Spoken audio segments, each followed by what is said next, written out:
ومرحبا واهلا وسهلا لكل مين عم تابع قناتي، وان شاء الله رمضان كريم علينا وعليكم. اليوم جيتكم بحلقة جديدة وبوصفة جديدة، وطبعا هالوصفة من مقبلات رمضان، وصفرة رمضان ما بتحلى الا بالمقبلات. وهاي المقبلات وحدة من رح احكي عنها، هي عن المحمرة، ورح احكي عن طريقتها، ويلا لنشوف مع بعض. هلا صبايا رح احكي عن وصفة المحمرة. اول اشي عندي هون محمرة، طبعا دبس فليفلة. في ناس بتقلها محمرة وفي ناس بتقلها دبس فليفلة. طبعا هون عندي دبس فليفلة حسب المقدار انتو اللي بدكم تحطوه.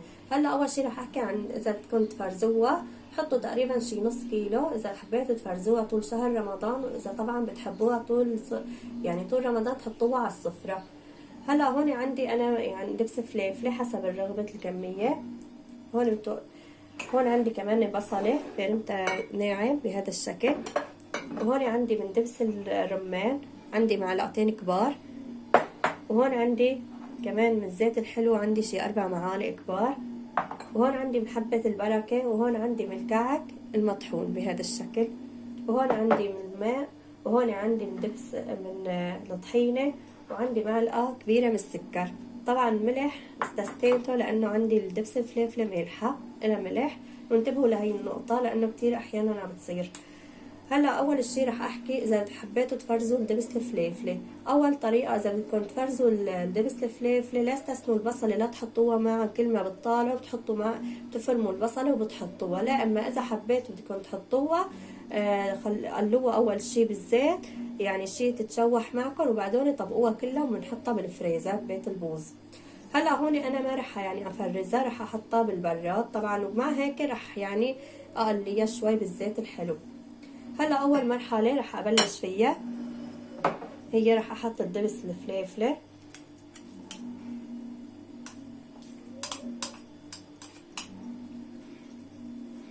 حطيت دبس الفليفله هون. رح انزل دبس الرمان مثل ما حكيت معلقتين كبار، اذا حبيتوا تزيدوا كمان اكتر كمان بصير، بس يعني انا هذا المقدار على طول يعني بعمله. طبعا هاي الطريقه على طول بساويها وبحتفظ فيها بالبراد للعزايم، حتى بتضل معي لاخر يوم برمضان. هلا هون حطيت الدبس رمان. هون رح احط الكعك اللي فردته بهذا الشكل. صبايا الكعك المتوفر عندكم حطوه. هلا هون حطيت الكعك، وراح احط الزيت الحلو. طبعا زيت حلو راح احط مع تشويح البصله، وراح احط مع بقلب الدبس الفليفله. وهلا هون عندي معلقه كبيره من السكر كمان راح احطها.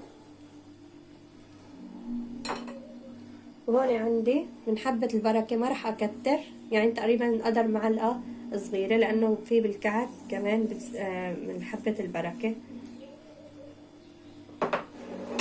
وهون كمان عندي من الطحينه راح احط كمان قدر معلقه كمان. صبايا اذا حبيتوا تستثنوا الطحينه ما تحطوها كمان بصير. هي قدر معلقه حطيت كبيره كمان. وهلا هون راح انزل المي بهذا الشكل، وراح اشوف سماكتها. طبعا راح نخلطها على مهلنا. الملح مثل ما حكيت صبايا لا تحطوا، اذا الدبس الفليفله عندكم اياها مالحه لا تحطوا ملح.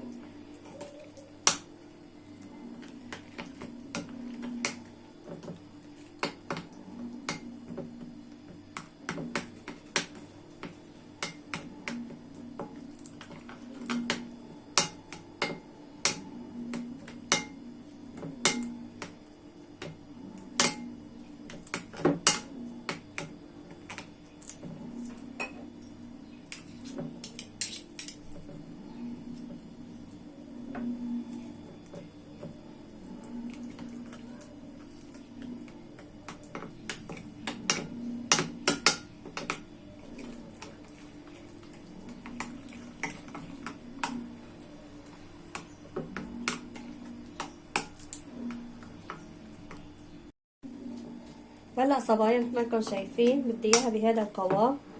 يعني اول ما تحطوا السوائل مو تفكروا انه مرقت او مثلا تقولوا والله خربت معنا، مرقت لا، هي مو حطينا كعك لبين ما يغب الكعك ولبين ما تندمج مع الدبس الفليفله.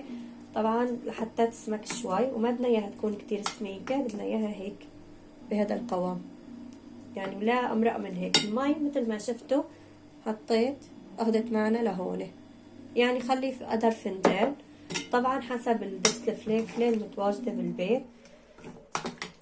هلا هون عندي خلصت هذا الخليط، خلص مثل ما شفتوا خلطتها كلها مع بعضها.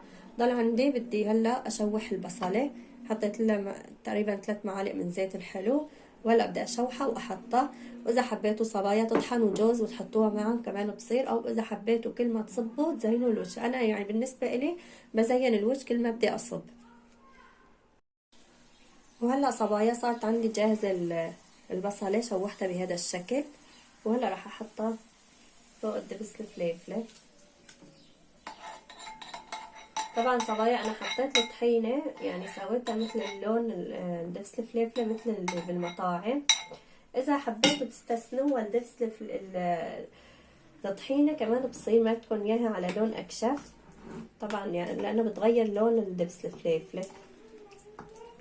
هون حطيت البصله، طبعا قد ما حطيتها بالبراد يعني ما باكل همه. اذا ما حبيتوا تحطوا البصله كمان كل ما بتطالعوا حطوا شوي. هون صارت عندي جاهزه.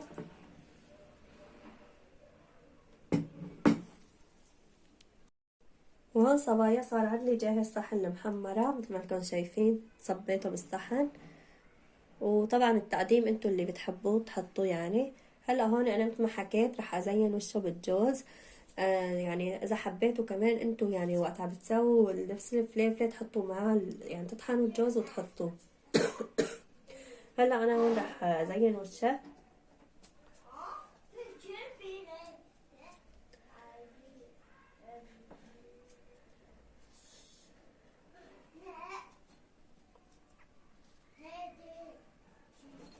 طبعا يعني ما بيحلى صحن الدبس الفليفله او المحمره الا بالجوز، لهيك انا بحب احط على الوجه بين اكتر.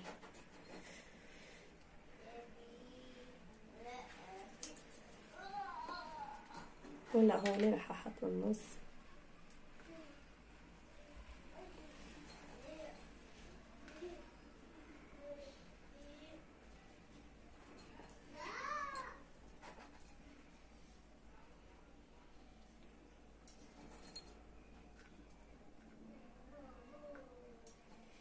وهيك صار عندي جاهز حبايبي، منكم شايفين.